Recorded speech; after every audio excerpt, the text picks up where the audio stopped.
வல் ஆஃபீன அனின் நாஸ், மனிதர்கள் செய்கிற தவறுகளை செஞ்சுட்டு போட்டு என்ன செய்ய தெரியாம செஞ்சிட்டான் அப்படின்னு பொறுத்து கொள்வாங்க. ஒரு சபையில உமர் இப்னு கத்தாப் அவர்கிட்ட வந்து அவரோட பேர் ஞாபகத்துக்கு வருது இல்ல, இப்னு அல் கத்தாப், கத்தாபுடைய மகனே. யாரு?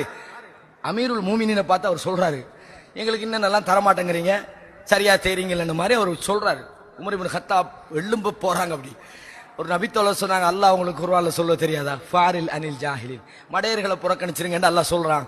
இவன் மடத்தனமா பேசுறான், நீங்க ஆத்திரப்படுறீங்க. உமர் இப்னு கத்தாப் அப்படி நின்னுட்டாங்க. வகான வக்காஃபன் இன்தல் குர்ஆன், குர்ஆன் சொன்னா அப்படி ஸ்டாப் தான், அப்படி நின்றுவாங்க.